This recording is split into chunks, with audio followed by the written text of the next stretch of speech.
nos llena de confianza y convicción para poder seguir adelante.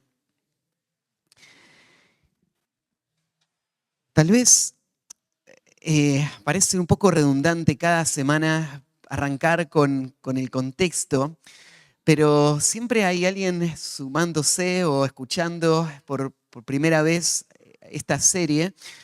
Y también todos necesitamos poner siempre la perspectiva de lo que estamos por leer o cómo vamos a estudiar los pasajes. Porque el significado de los pasajes es la palabra de Dios. La palabra de Dios no son solo las letras que están en el texto, sino el sentido con el que estas letras fueron puestas ahí. De tal manera que si alguien no tiene el sentido correcto del texto, lo que tiene no es la palabra de Dios. Alguien puede pararse en un púlpito con este libro abierto y estar leyéndolo y hacer referencias a este libro y aún así no estar hablando de parte de Dios.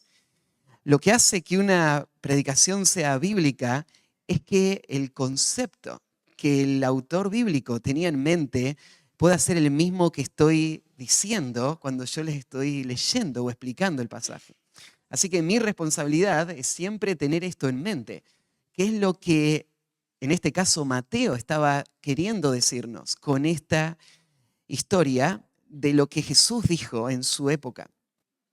Y la responsabilidad de ustedes es poder escucharme y poder entender ese concepto y aún evaluar si ese concepto es lo que se está diciendo o no. Y si es así, tomarlo como los tesalonicenses lo hicieron, como las palabras de Dios. Así que para mí es importante siempre refrescarnos en nuestra mente en la introducción de qué se tratan los temas que vamos a estar viendo antes de leer el pasaje. Como venimos estudiando, ya para Mateo 13 pasaron alrededor de 2 años del ministerio de Jesús y en esos años él estuvo viajando, haciendo señales, pero principalmente él estuvo predicando. Y la predicación del Señor se puede resumir en esa expresión que Mateo nos dio unos capítulos atrás: arrepentíos, el reino de los cielos se ha acercado. De esto habló Jesús. Este fue su tema. Él predicó sobre el reino de los cielos. Y básicamente lo que él decía es: el rey llegó, así que el reino está acá entre ustedes. Y lo que él les llamaba, cuando decía que se arrepientan, es que ellos le den la espalda a esa vida de autonomía y de independencia, siguiendo sus propios deseos, y se sujeten a él como el rey legítimo y como el rey que podía traer esa era de bendición y de gozo y de justicia que Dios les había prometido. Así que él predicó abiertamente en Israel este mensaje, pero como estuvimos viendo, Israel no recibió este mensaje. En general, estaban contentos que Jesús les sanara y les dé de comer, pero no querían rendir el control de sus vidas a Cristo. No querían dejar el pecado y obedecer al Señor. Ellos querían que el Señor les bendiga y les dé todo lo que sus corazones querían, pero ellos no querían rendirse a Cristo como el amo, el Señor de sus vidas. Así que cuanto más avanzaba el mensaje de Cristo y era más puntual y iba poniendo más presión, la gente empezó a reaccionar, especialmente los líderes de Israel primero, que muy pronto decidieron: Jesús es un peligro para nuestra estabilidad, es un peligro para nuestro rol y nuestro lugar dentro de esta nación. Así que decidieron matar a Cristo. Y Jesús ve toda esa oposición creciendo, las multitudes que están escuchando, pero no están rindiéndose al mensaje que él está predicando. Así que cuando llegamos a este pasaje, Jesús ahora empieza a predicar, a enseñarles en parábolas. Y estas parábolas son historias que Jesús va a contar para poder hacer 2 cosas simultáneamente. Por un lado, para los que están rechazando el Evangelio, las historias son mensajes que no están completos. Entonces son claras para Cristo y tienen un mensaje, Pero sin la explicación, estas historias quedan inconclusas y entonces no pueden ayudar y la gente escucha historias que no puede entender. Pero por el otro lado, Jesús usa estas historias para explicarle a los discípulos que sí están escuchando y sí quieren aprender y que sí han decidido rendir su voluntad a la de Cristo. Él va a usar estas historias para explicarle lo que Jesús llama el misterio del reino. El misterio del reino de los cielos, o los misterios del reino de los cielos, son explicaciones que Jesús dio a sus discípulos de cómo Dios planeaba desarrollar el reino en esta era que comenzaba. Los discípulos habían pensado que cuando llegara el Mesías, de forma inmediata iba a cumplir todo lo que el Antiguo Testamento decía. Que inmediatamente el Mesías iba a volverse el rey de Israel, que todo Israel iba a abrazar a Cristo, iba a someterse a él y que iba a empezar un reino que se iba a extender por todo el mundo. Y que el rey iba a regir, como dice el Salmo capítulo 2, con vara de hierro y no iba a permitir ninguna rebelión, ninguna oposición. Él iba a controlar todo el mundo y todos iban a estar sujetos a este reino de justicia que iba a reflejar la gloria de Dios. Ellos esperaban que esto pase, pero lo que estaba pasando ahí en ese momento no parecía ir en esa dirección. Porque Jesús, en vez de estar avanzando en su influencia, parecía que él estaba perdiendo influencia. En vez de haber más gente que quería sumarse y aceptarlo como rey, había cada vez menos gente. En vez de haber muchos que estaban obedeciendo a Cristo y rindiendo su voluntad, en vez de Cristo estar dominando a todos, lo que estaba pasando es que la gente se empezaba a rebelar contra el Señor. Y empezaban a haber planes de socavar la autoridad de Cristo. Y Cristo empieza a hablar de que va a ser llevado a la cruz y que va a morir. Así que los discípulos no entienden nada. Ellos piensan, ¿y qué pasó entonces con el reino? ¿Se canceló? ¿No va a suceder ahora? Y Cristo dice, sí, el reino está acá. No hay que esperar para que llegue el reino ya comenzó. Pero déjenme explicarles algunas cosas que no habían sido anunciadas por los profetas en cuanto al reino. Y en estas 7 parábolas que estamos estudiando, Jesús le va a explicar cómo Él va a establecer el reino. Y entonces lo que Él va a hacer es corregir las falsas expectativas de los discípulos. Las expectativas son una parte importante de nuestra vida. Es imposible no generar expectativas. Pero a veces las expectativas nos generan una situación que se vuelve en nuestra contra. Porque si las expectativas están basadas en algo falso, se van a frustrar y nos van a desanimar. Entonces imagínate los discípulos que están viendo que Jesús no avanza en influencia, que cada vez son menos los que están siguiendo a Cristo, que la gente se va continuamente. Entonces, ¿qué iba a pasar? ¿Se iban a desanimar? Y ellos mismos iban a pensar, entonces, ¿qué caso tiene seguir a Cristo? No hay nada que esperar. Todo lo que se había prometido no va a suceder. Y entonces el desánimo iba a llevarles a la infidelidad. Ahora, eso no es algo solo de los discípulos, ¿no? ¿No lidiamos nosotros también con esto? ¿No nos hacemos una imagen a veces de cómo debería ser el reino de Dios en nuestro tiempo? Y creamos expectativas. A veces esas expectativas tienen que ver con cosas que la Biblia dice. Y entonces nosotros decimos, bueno, Dios quiere que todos se salven, ¿no? Y yo estoy orando por la salvación de gente que amo. Y estoy siendo fiel, le estoy hablando de Cristo. Entonces Dios va a obrar en sus corazones y de repente en vez de verles cada vez más cerca del Evangelio, les ves más lejos del Evangelio. Les ves más endurecido, les ves reaccionando en contra. Y entonces se disoluciona el corazón. Y pensás, y entonces, ¿es verdad o no es verdad esto? Nosotros necesitamos que Jesús también nos corrija a nosotros nuestras expectativas en cuanto al reino. Así que estamos estudiando estas parábolas. Hasta ahora vimos 2. Hoy vamos a pasar a la tercera y la cuarta que la vamos a ver en esta predicación. Y se acuerdan que en la primera parábola Jesús habló de los terrenos. Y dijo, sí, el reino se va a establecer. Pero el reino del Mesías no se va a establecer como los demás reinos del mundo.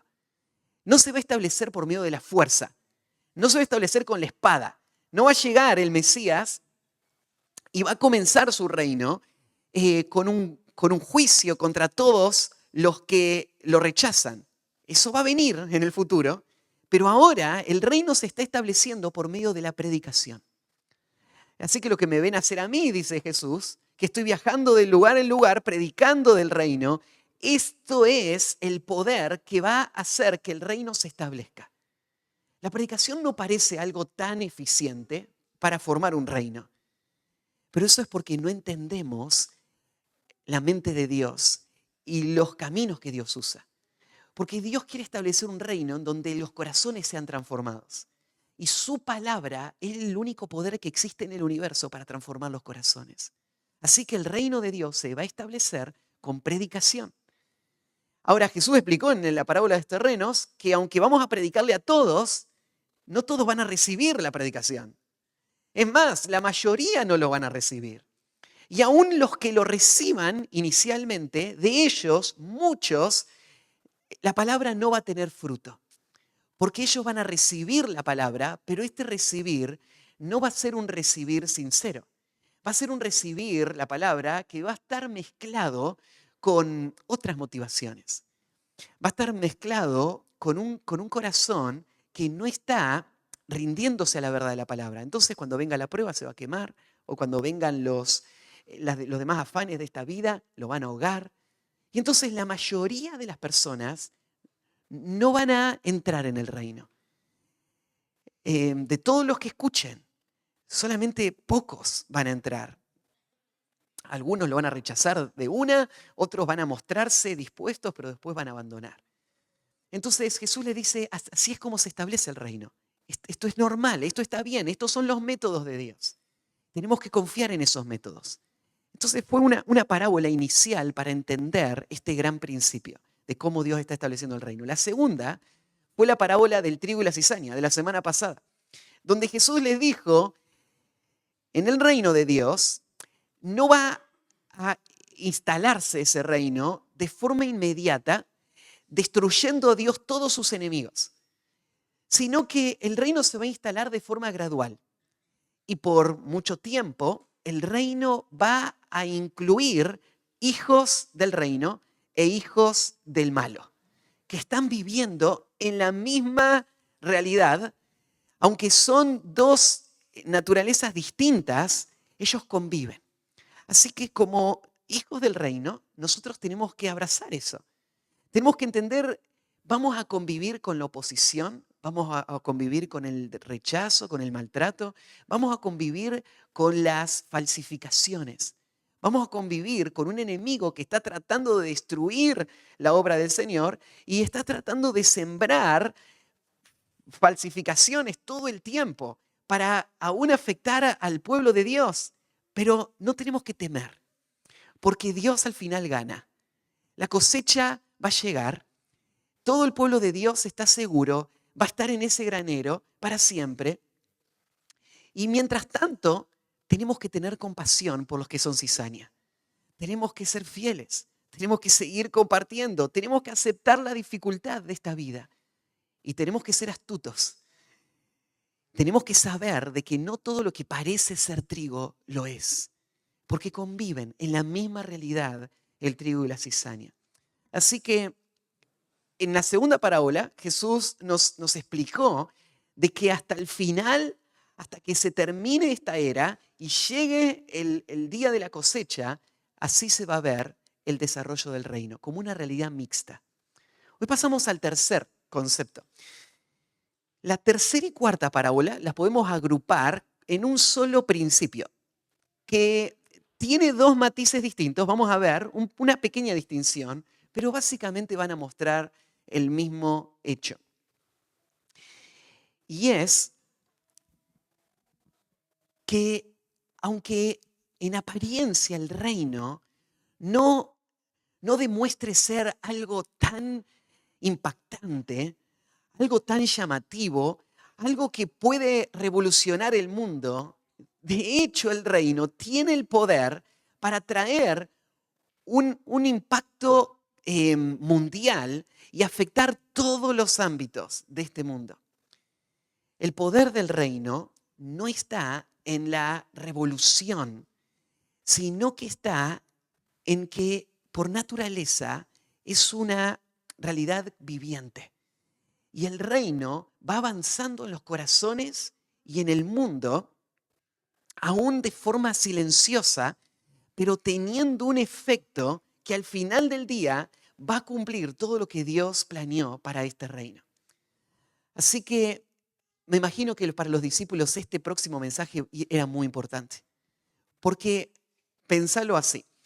Al principio ellos vieron muchas multitudes y estaban muy contentos. Y pensaban, la obra está yendo bien. Ahora el evangelio, esta predicación va a impactar a todo este mundo.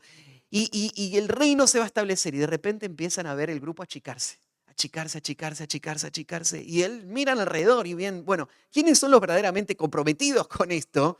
Y no hay muchos. ¿Quiénes son? ¿Son los 12? Y tal vez podríamos ampliar ese número cuando Jesús envió el segundo grupo. Había 70 personas que estaban comprometidas con seguir a Cristo. Pero de los miles que al principio estaban con el Señor, este grupo parecía muy pequeño. Señor, se está achicando el grupo y encima miramos alrededor y no vemos gente muy influyente. No vemos gente muy capaz.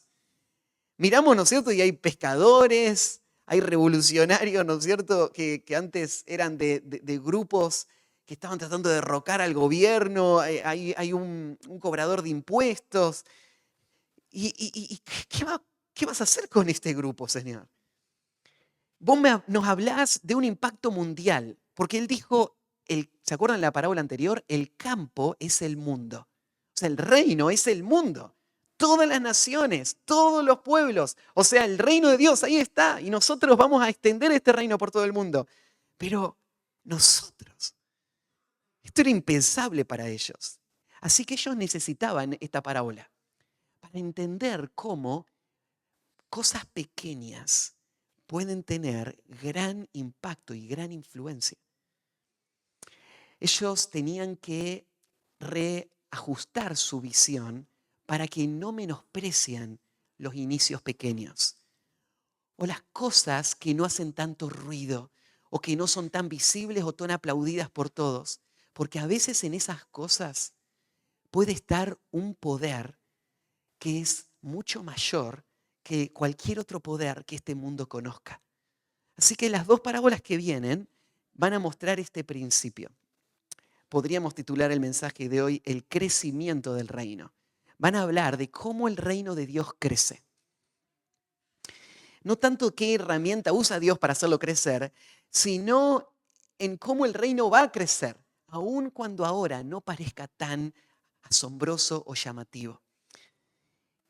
Necesitamos nosotros también ese mensaje, porque en el mundo vos te sentís también la minoría, te sentís despreciado, sentís esa misma sensación de incapacidad y mirás todo lo que está pasando en el mundo y no conectás esta idea de cómo Dios podría hacer que este reino llegue realmente a abarcar todo este mundo. Así que vamos a escuchar las palabras del Señor para tener una visión renovada del avance de la iglesia y de tu propia vida espiritual en el reino de Dios. Vamos a leer los versículos 31 al 33. Dice así: Otra parábola les refirió diciendo: el reino de los cielos es semejante al grano de mostaza que un hombre tomó y sembró en su campo, el cual a la verdad es la más pequeña de todas las hortalizas, pero cuando ha crecido es la mayor de las hortalizas y se hace árbol de tal manera que vienen las aves del cielo y hacen nidos en sus ramas. Otra parábola les dijo: el reino de los cielos es semejante a la levadura que tomó una mujer y escondió en 3 medidas de harina hasta que todo fue leudado. Así que el crecimiento del reino. ¿Hay algo especial de estas dos parábolas? Hasta ahora la del sembrador y la del trigo y la cizaña estuvieron acompañadas de una explicación. Ahora no tenemos explicación de estas parábolas. Entonces decís, ¿y ahora cómo sabemos qué significan estas parábolas? Bueno, ¿se acuerdan que cuando Jesús dio estas parábolas tenía un doble propósito? Estas parábolas iban a endurecer el corazón de los que rechazaban el Evangelio, pero iban a traer más claridad y confianza en aquellos que lo estaban recibiendo. Para nosotros que entendemos el Evangelio, que hemos creído en el Evangelio y que abrazamos el Evangelio y confiamos en el Señor, estas parábolas no son un acertijo. Estas parábolas son claras. Tenemos el Espíritu Santo que obra en nuestros corazones y hemos abrazado la verdad básica del Evangelio que trae luz y nos permite ver con ventaja el sentido de estas parábolas. Entonces, en resumen, estas dos parábolas apuntan a este propósito: llevar a los discípulos del Señor a ver cómo esos comienzos sencillos, que no eran nada impresionante, iban a llevar al final a que Dios haga crecer este reino hasta su máxima expresión y convertirlo en lo más grande. Así que vamos a ver el crecimiento del reino. Podríamos dividir estas dos parábolas en tres conceptos. Arrancamos en la primera, vamos a dividirla en dos. Y el primer principio lo titulé así: el reino de los cielos tuvo el comienzo más pequeño.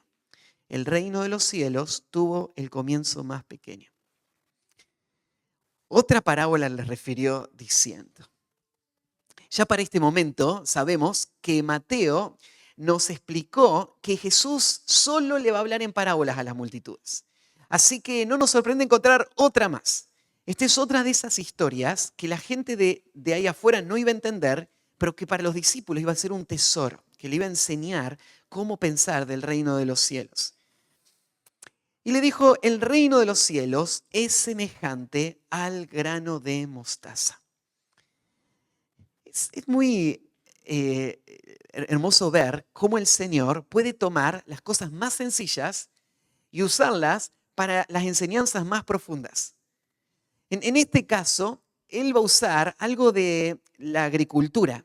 De nuevo, ya la tercera parábola y otra vez hablando de agricultura, ¿no? Y de lo que va a hablar es de una planta especial, la planta de mostaza. En el mundo de esa época, los granjeros solían tener plantas de mostaza en sus cultivos, porque les servía para dar sabor a las comidas y les servía también, según leo, para hacer aceites que los usaban para diferentes funciones en la casa.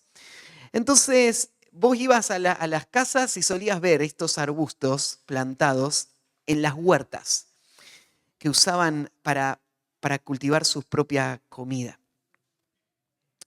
Así que esto era algo muy, muy común. Y menciona entonces a un hombre que toma y siembra una semilla de mostaza en su propio campo. Hay algunos elementos que son parecidos antes. Hay un hombre que tiene un campo, es suyo, y él va a ser el que va a sembrar. Y tal vez algo distinto, no está hablando de una siembra masiva, sino cuando dice el grano de mostaza, está haciendo referencia a un grano que va a ser sembrado por este hombre. Así que la historia es muy frecuentada en sus mentes, ellos la conocen. Y ahora Jesús va a hacer algunas observaciones de este grano. Él dice que esta semilla es la más pequeña de todas las semillas. Y más adelante va a decir que después se va a convertir en el arbusto más grande de toda la huerta. Esta expresión ha creado un poco de controversia, porque cuando Jesús dice que esta es la semilla más pequeña que hay, muchos han acusado a Jesús de equivocarse. Porque si uno mira, no es la semilla más pequeña que hay en el mundo. Y entonces ven a Jesús ahí y dicen, bueno, los cristianos creen que Jesús es Dios. Si Jesús realmente fuera Dios, Él sabría esto. Hay otras semillas más pequeñas. Así que Jesús se equivocara en esto muestra que Él es un hombre, igual que cualquiera. Está bien equivocarse. Pero que Jesús se equivoque tira abajo todo lo que creemos de su naturaleza divina. Algunos, para intentar defender a Jesús, dicen, no es que Jesús se equivocó, sino que Jesús dijo algo que todos creían. Y entonces afirmó esto no porque sea verdad, sino porque todos lo creían así. Entonces Jesús sabía que esta no era la semilla más pequeña, pero dijo que era la más chiquita porque todos pensaban que así era. El problema es que si Jesús dijo algo que no era verdad, porque todos creían que era verdad, entonces habría errores de todas formas en nuestra Biblia. Porque lo que tenemos sería a Dios acomodándose a lo que la gente piensa, y la gente piensa errores, entonces lo que Dios dice tiene errores. Entonces no podríamos confiar en la Biblia. Así que ninguna de estas soluciones ayuda, pero hay una razón por la que Jesús la llama la más pequeña de todas las semillas. Y es que Jesús no está dando una información científica. Jesús está contando una historia. Y al contar la historia, Él está poniendo un contexto. Él está hablando de la huerta.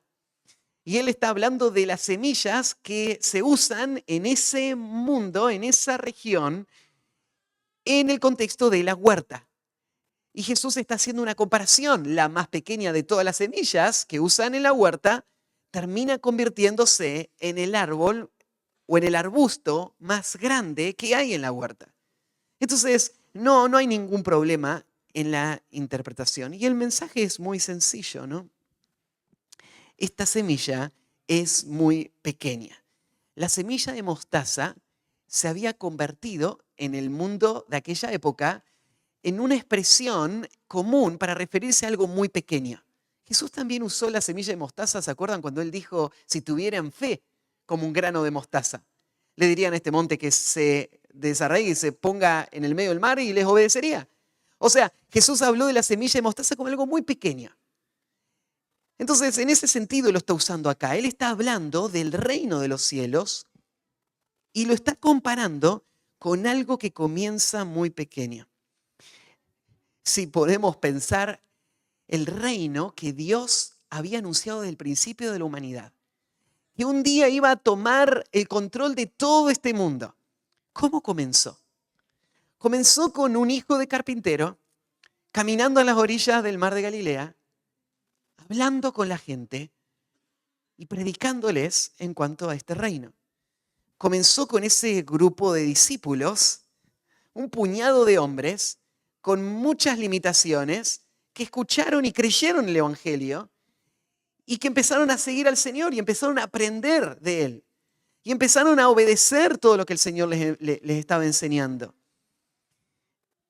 Y ese comienzo sencillo se parece a esta analogía de esta semilla pequeña que es sembrada. Lo que está diciendo Jesús es que por naturaleza el reino de los cielos no comienza como algo asombroso, sino como algo que podría fácilmente menospreciarse, como algo demasiado simple, algo demasiado pequeño. Pensá cómo comienza el reino de los cielos en la vida de un individuo. Cuando de repente esa persona escucha el mensaje y por primera vez se ve perdido y entiende lo que Cristo hizo por él y lo cree, esa persona se va a dormir y al otro día se levanta y es igual que el día anterior. No hubieron grandes cambios, no hay nada visible, asombroso, pero ahí comenzó algo que tiene el potencial de transformarlo todo. Porque esa fe verdadera va a empezar a influenciar todo en su vida. Todas las áreas, todo lo que él piensa, todo lo que él hace. Y lo que comienza muy pequeño empieza a avanzar hasta convertirse en lo más grande. Pensá en cómo comienza el Evangelio en una región. Cuando el Evangelio llega y y no es percibido por nadie. Cuando empieza a predicarse en esa región, no aparece en el diario de esa ciudad. No, nadie se da cuenta de algo importante que esté pasando en este lugar. Pero la realidad del Evangelio, el poder del Evangelio, no está en lo asombroso y visible que sea el efecto inicial, sino que está en la naturaleza del reino. Que una vez que está plantado, esa verdad empieza a germinar y empieza a desarrollarse. Y el potencial que tiene es inimaginable. Es más grande que cualquier cosa que haya en este mundo. Entonces, quiero que lo pienses de esta manera. Nosotros también somos propensos a menospreciar los comienzos pequeños, ¿no? Y vemos a una persona que recién escucha el Evangelio y no vemos todo ese cambio radical, y entonces podríamos pensar que nada asombroso está pasando. Podríamos desalentarnos, podrías aún en tu propia vida sentir esto, ¿no? Dudar de las promesas de Dios, dudar de todo lo que Él dijo que iba a hacer a través del poder del Evangelio, porque todavía es algo muy frágil, es algo débil, es algo muy pequeño, que está luchando por subsistir. Pero cuando la verdad es instalada en un corazón, el poder del Evangelio va a crecer. Y eso es lo que Jesús le está diciendo a los discípulos. No se preocupen. No estamos tratando de generar visibilidad o impacto o grandeza. Lo que estamos haciendo es predicando la verdad. Y ustedes han escuchado la verdad y han creído la verdad. Entonces, así es el reino. El reino arranca como una pequeña semilla, la más chiquita de todas. Y este es el primer concepto. Entonces, el reino de los cielos tuvo el comienzo más pequeño. El segundo concepto, el reino de los cielos tiene el futuro más glorioso. Y agrega ahora el Señor, pero cuando ha crecido es la mayor de las hortalizas.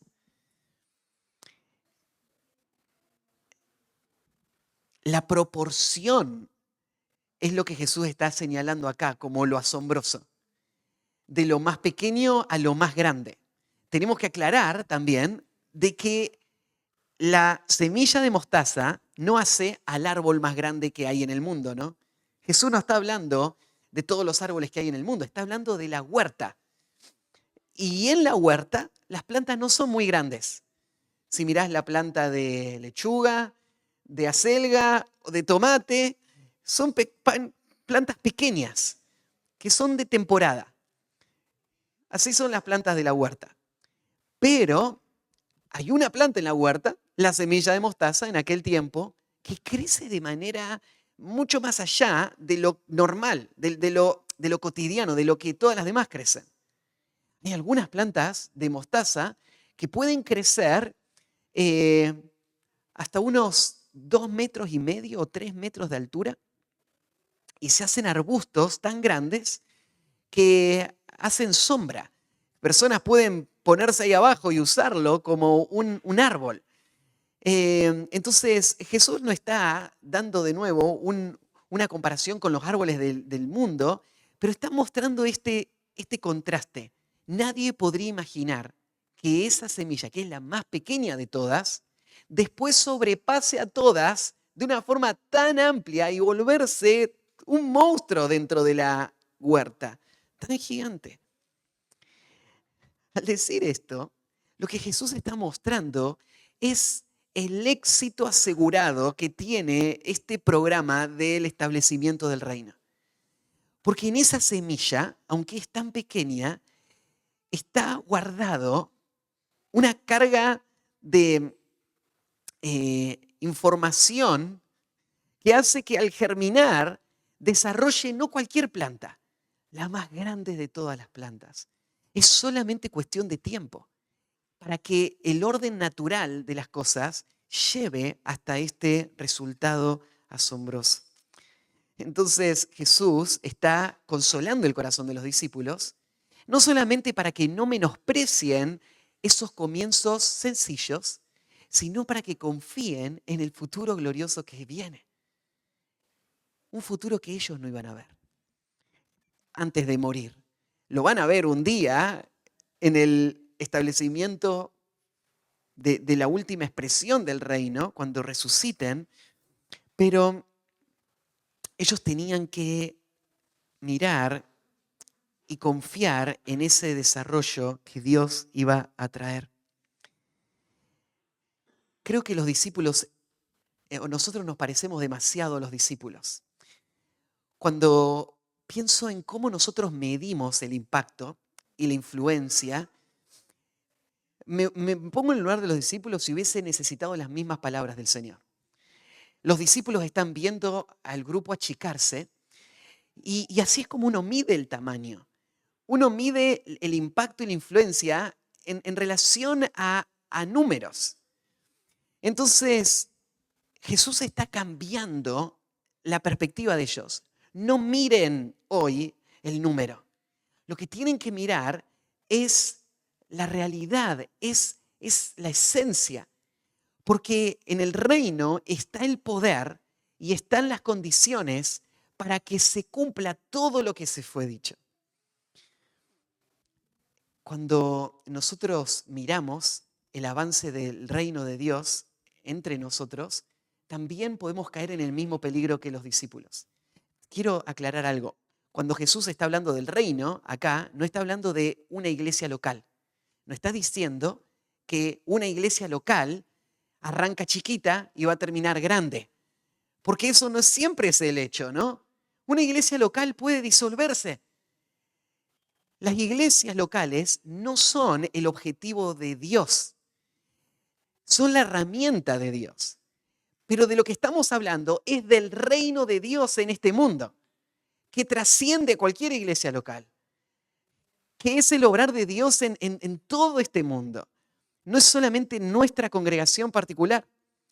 Así que lo que Dios haga en una congregación o en otra puede variar. Si vos mirás las cartas de Apocalipsis, hay iglesias, por ejemplo, la iglesia de Filadelfia, hay 7 iglesias ahí, ¿no? De esas 7 hubieron 2 iglesias de las que no se dijo nada malo. Fue la iglesia de Filadelfia y la iglesia de Esmirna. Son iglesias ejemplares, son iglesias que Jesús alaba y alienta. De estas 2 iglesias, tenés la iglesia de Filadelfia, que el Señor le dice: he puesto delante de ti una puerta abierta y nadie la puede cerrar, porque has sido fiel, no has negado mi palabra. Entonces, Jesús le da a esta iglesia una oportunidad para un ministerio como no hubiese sido posible en sus propias fuerzas. El Señor lo está haciendo. Gloria a Dios. Y a la iglesia de Esmirna, ¿qué le dice Dios? Se acerca la persecución. Te van a perseguir, el enemigo te va a buscar, va a lograr matar a alguno de los que están entre ustedes y por 10 días va a durar. Y les animó a ser fieles hasta la muerte y que iban a recibir la corona de la vida. Entonces, ¿quién sabe si el Señor tiene para una iglesia ser Esmirna o ser Filadelfia? Ese no es el punto. El punto es, el reino de Dios va a avanzar. Y eso es lo que llena de consuelo y gozo al Hijo de Dios. Porque mira alrededor y ve al reino de Dios victorioso. No lo ve retrocediendo. El reino de Dios va a cumplir todo lo que Dios tiene para él. Entonces, Jesús le está dando a los discípulos esta perspectiva. No se preocupen, los propósitos de Dios se van a cumplir. Agrega una descripción ahí al final Jesús, cuando dice: y se hace árbol de tal manera que vienen las aves del cielo y hacen nidos en sus ramas.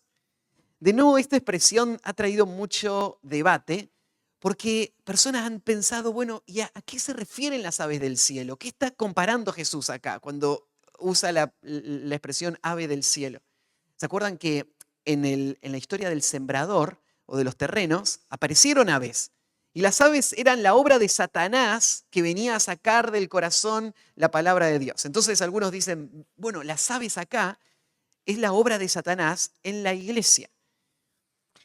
Y la verdad es que el problema con esa interpretación es que una parábola use un cuadro y haga una relación entre un elemento y una verdad espiritual, no quiere decir que eso es verdad para todas las parábolas. No quiere decir que como era un pájaro Satanás en la primera parábola, tiene que serlo también en la tercera parábola. Son independientes las parábolas. Entonces, no parece acá Jesús estar hablando de una actividad demoníaca o satánica que va a estar pasando en medio de la iglesia, porque el punto de esta parábola no tiene que ver la oposición del enemigo, tiene que ver con el crecimiento de la iglesia, de la obra de Dios, del reino de Dios. Entonces, Jesús está usando este cuadro de que los pájaros vienen y se asientan simplemente para mostrar hasta qué magnitud llega la iglesia. La iglesia fue creada y está destinada para crecer al punto en donde va a influenciar aún mucho más allá de sus propios ámbitos. La idea de que los pájaros vienen y se asientan es que la planta y el pájaro son dos elementos distintos, ¿no? El pájaro está viniendo y encuentra en la planta las ramas donde hacer su nido y entonces encuentra protección en las plantas y encuentra alimento en la planta.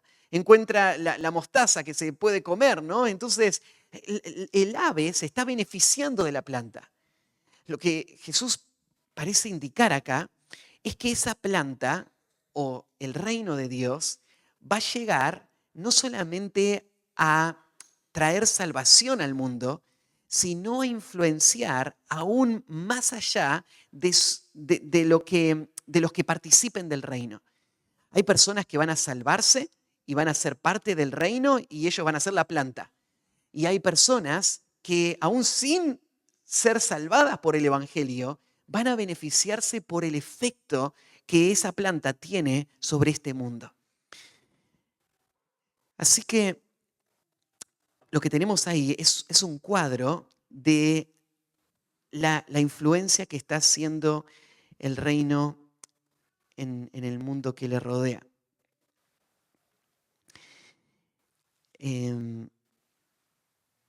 Alguien escribió una frase que anoté pensando en cómo este reino está generando esta influencia a partir de comienzos muy pequeños. Se las leo, dice así. La obra del reino de Cristo sigue teniendo pequeños comienzos en muchos lugares. Las 95 tesis de Lutero sacudieron un imperio.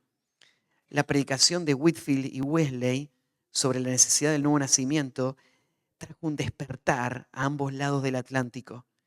La humilde obra de Carey revolucionó la educación, la moral de la vasta nación india. Los pequeños comienzos no son un problema cuando la obra pertenece al rey. Pequeños comienzos. Cuando Jesús habla de la naturaleza del reino, está mostrando que el poder del reino no está donde el mundo ha buscado el poder. No está en la espada, está en la predicación. La naturaleza del reino, por ser una obra de Dios, va a avanzar, aún en las circunstancias más adversas, y tiene el poder para conquistar imperios enteros con la gracia y la salvación. Hay algunos pasajes en el Antiguo Testamento que usan el cuadro de un árbol para referirse a un reino también, que tal vez sería útil también leerlos porque nos ayuda a ver cómo Jesús está pensando en el reino y su efecto en este mundo. Ahí en Daniel capítulo 4, versículos 10 al 12, tenemos un sueño de Nabucodonosor que Daniel interpreta y él dice así: estas fueron las visiones de mi cabeza mientras estaba en mi cama. Me parecía ver en medio de la tierra un árbol cuya altura era grande. Crecía este árbol y se hacía fuerte y su copa llegaba hasta el cielo y se alcanzaba a ver desde todos los confines de la tierra.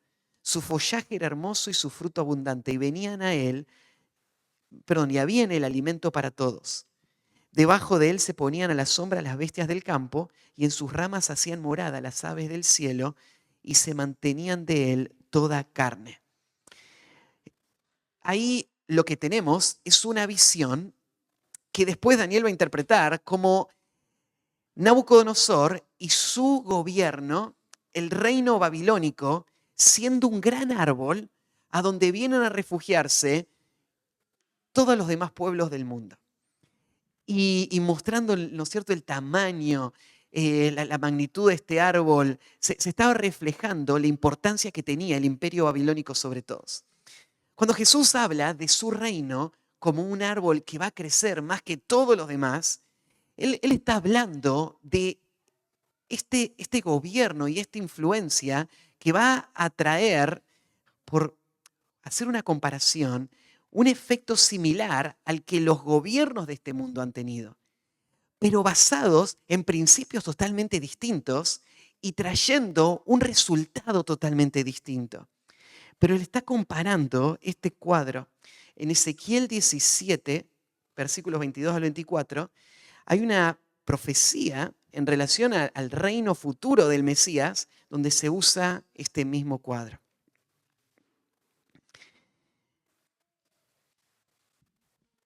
Entonces, ustedes pueden anotar y leerlo ahí más adelante. No lo vamos a leer ahora. Entonces, el crecimiento del reino, dijimos, en primer lugar, vemos al reino teniendo un comienzo muy pequeño. En segundo lugar, teniendo un futuro muy glorioso. Y en tercer lugar, el reino de los cielos crece por un poder silencioso pero poderoso. El reino de los cielos crece por un poder silencioso pero poderoso.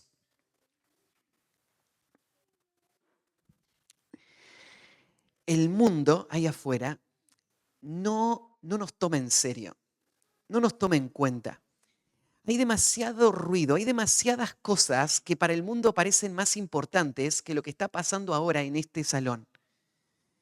El intendente de esta ciudad, que está tratando de tomar decisiones para esta ciudad, no está pensando en el reino de Dios y el impacto que pueda estar teniendo. No aparecen nuestros sermones publicados en el diario de la ciudad como si fuese a hacer algo que trascienda o que sea importante que la gente sepa que está pasando. Nosotros pasamos totalmente desapercibidos para este mundo. Pero no te confundas. No pienses que porque lo que pasa en la iglesia no es tan visible, entonces no es tan importante o no es tan trascendente. Porque cosas que no se ven, que no se escuchan, que no parecen tan revolucionarias, tienen poder para transformarlo todo. Y este es el ejemplo que vamos a tener ahora. De nuevo, el ejemplo parece algo muy sencillo. Una semilla que se planta. Ahora Jesús va a hablar de una mujer que está cocinando. Y el ejemplo de esta próxima parábola es: el reino de los cielos es semejante a la levadura que tomó una mujer y escondió en 3 medidas de harina hasta que todo fue leudado. Aún después de tantos siglos, nosotros seguimos usando la levadura, ¿no? Y entendemos cómo funciona. Vos tomás este elemento tan pequeño y agarrás ahí tu masa y después de prepararla, agregás la levadura, la amasás bien, que se desparrame por toda la masa y después la dejás ahí reposando. Y en pocos minutos vos ves toda esa masa empezar a inflarse y empezar a crecer. Y vos pensás en eso que pusiste ahí, era tan pequeño.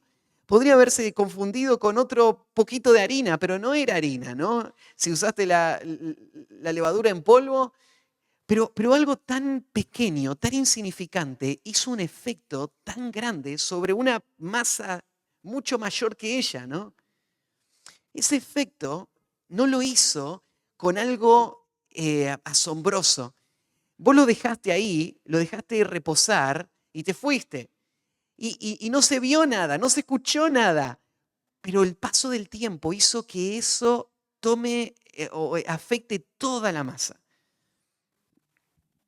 Es lo que dice 1 Corintios 5, 6, cuando usa el ejemplo de la levadura en otro sentido, usa el ejemplo de la levadura como el pecado en la iglesia.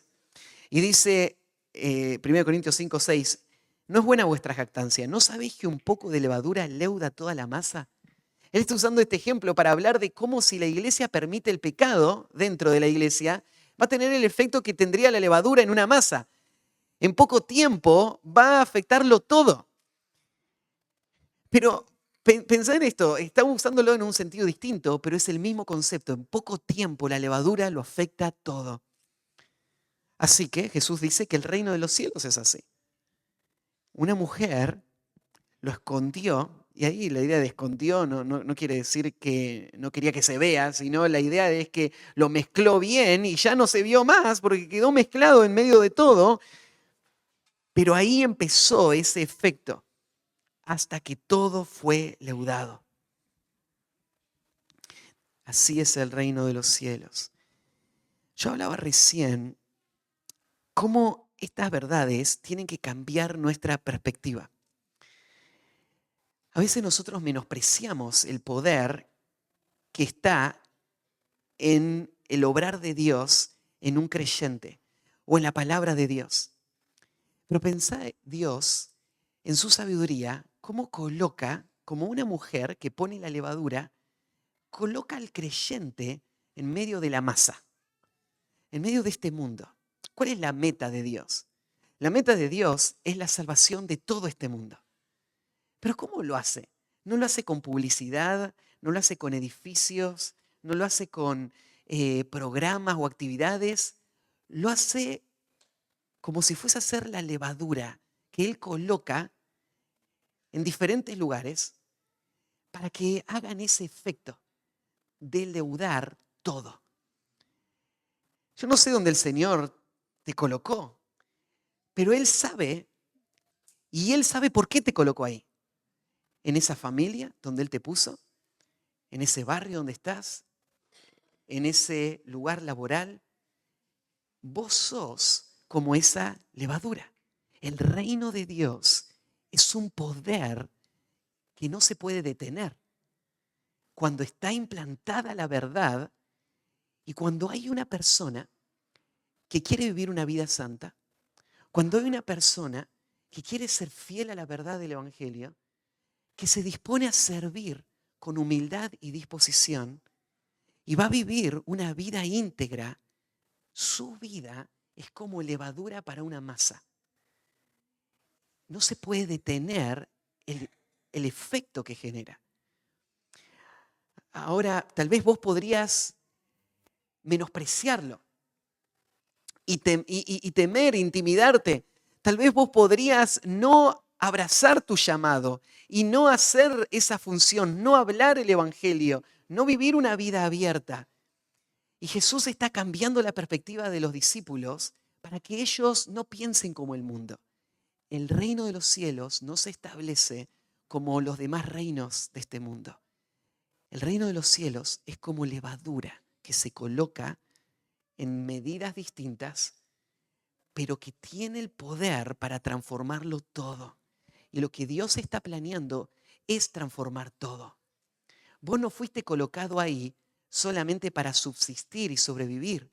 Vos fuiste colocado ahí para influenciar y transformar todo.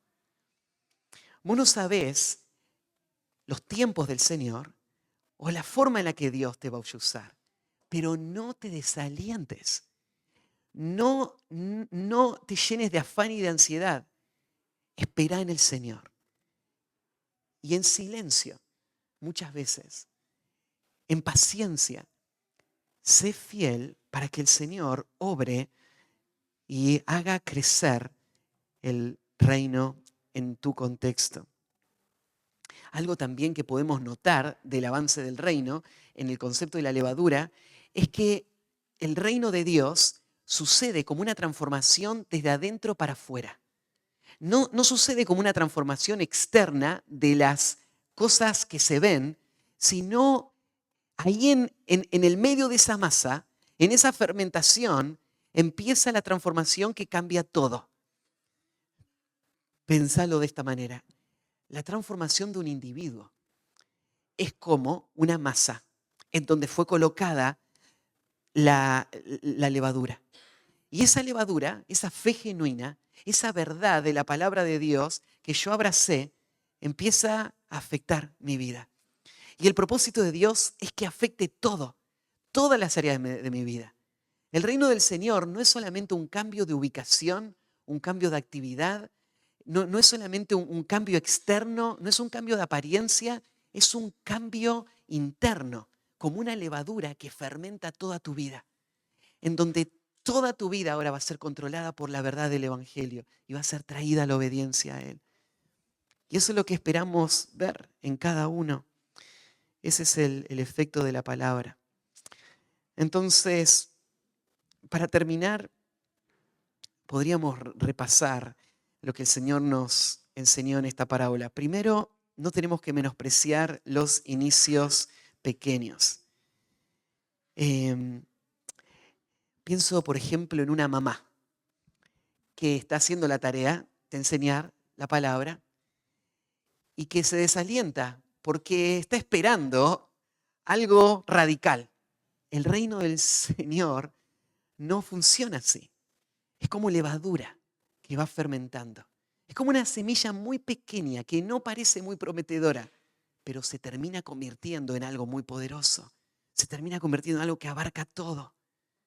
Entonces tenemos que ajustar nuestra perspectiva para que nuestras falsas expectativas no nos desalienten y nos engañen y dejemos de ser fieles. El reino de los cielos es así. No se afanen. El avance de tu propia vida espiritual es así. Es como levadura, es como una semilla. Tal vez hoy tu fe, tal vez hoy tu deseo de servir a Cristo, tal vez hoy tu avance en la vida espiritual parece algo tan pequeño comparado con todo lo que Dios dice, con todo lo que Él demanda de vos, con todo lo que vos quisieras llegar a ser. No te preocupes, así es el reino de los cielos. Es como una semilla, que es la más pequeña, pero ese es real, es la fe genuina, es el poder de Dios, es la palabra de Dios implantada en mi corazón. Va a crecer, es propio de su naturaleza, es como levadura que va desarrollándose. En segundo lugar, podríamos pensar también en esto de que el mundo piensa es insignificante. No es nada asombroso y entonces no te tiene que sorprender esto. No te sorprendas que el mundo alrededor te menosprecie, porque el mundo no entiende el poder del Evangelio. No entiende la verdad del reino de Dios y entonces no lo aprecia, no lo valora. No creas que lo que el mundo piensa de nosotros es la realidad, porque aunque es la más pequeña de todas las semillas, un día el reino de los cielos va a abarcarlo todo este mundo. Hablábamos recién también del lugar donde el Señor te colocó y podríamos pensar qué tenés que cambiar en tu perspectiva para abrazar ese llamado y aceptar que así es el reino, Dios colocando a su pueblo en diferentes medidas, en diferentes lugares, diferentes masas para fermentar todo. ¿Estás dispuesto a hacer ese trabajo paciente para que Dios traiga ese efecto en el entorno donde vos estás? También podemos pensar en esto. El objetivo del Evangelio es influenciarlo todo. Dios quiere transformar toda la vida. Dios quiere transformar toda tu familia. Dios quiere transformar toda esta ciudad. Dios quiere transformar todo este mundo. El objetivo del Evangelio no es solamente dar las palabras de la verdad, sino ver el poder de la verdad en acción, cambiando todo a su alrededor. Entonces, no nos conformemos solo con las palabras del Evangelio. Lo que Dios quiere es reflejar en la iglesia el poder del Evangelio, en la transformación de todo lo que el Evangelio toca, toda la vida, toda la sociedad. Y creo que como último, me gustaría hacer una última reflexión, y es pensar si es que vos has experimentado este poder del Evangelio. Tal vez estás visitando hoy la iglesia o alguno que esté escuchando por internet y está pensando, si esto es el reino, ¿por qué no estoy viéndolo en mi vida? ¿Por qué el evangelio no está avanzando para tomar el control de todos mis pensamientos, de todas mis acciones? Y puede ser que vos has buscado el reino de Dios como las multitudes lo buscaban. Las multitudes buscaban el reino de Dios no como un agente transformador. Buscaban el reino de Dios solamente como una ayuda para sus propios deseos, sus propios intereses. Esas multitudes se decepcionaron porque al final Jesús no les daba lo que ellos querían. Y vos vas a terminar decepcionado si buscas a Dios de esa manera. Pero tal vez escuchando hoy la predicación te das cuenta de lo que Dios quiere es transformar mi vida. ¿Y cuál es la verdad que transforma la vida?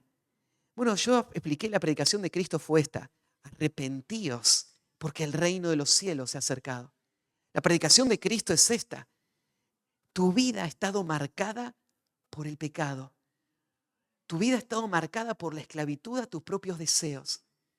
Tu vida ha estado marcada por los ídolos de este mundo. Y has vivido todos tus años dándole la espalda a Dios. Y aún buscando a Dios, solamente buscas los beneficios que Dios da, pero no querés rendir tu voluntad a Él. Y lo que Cristo te dice es: date la vuelta. Deja tu pecado, deja tus ídolos y vení a Cristo. Él es el Rey que Dios había prometido. Él vino a este mundo a traer salvación, a buscar y a salvar lo que se había perdido.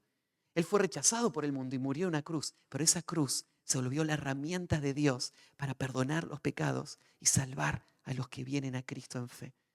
Así que esta mañana vos podés arrepentirte en tu corazón y creer en el Evangelio y hacer de Cristo el Rey de tu vida. Y el Evangelio va a ser en tu alma como una levadura que va a fermentarlo todo, que va a transformarte completamente. Y vos vas a ver ese poder obrando en tu vida y a través tuyo para la gloria de Dios. Así que eso es un día para salvación, si es que creerías este mensaje. Si vos rechazás este mensaje, entonces este mensaje lo que va a hacer es endurecerte más.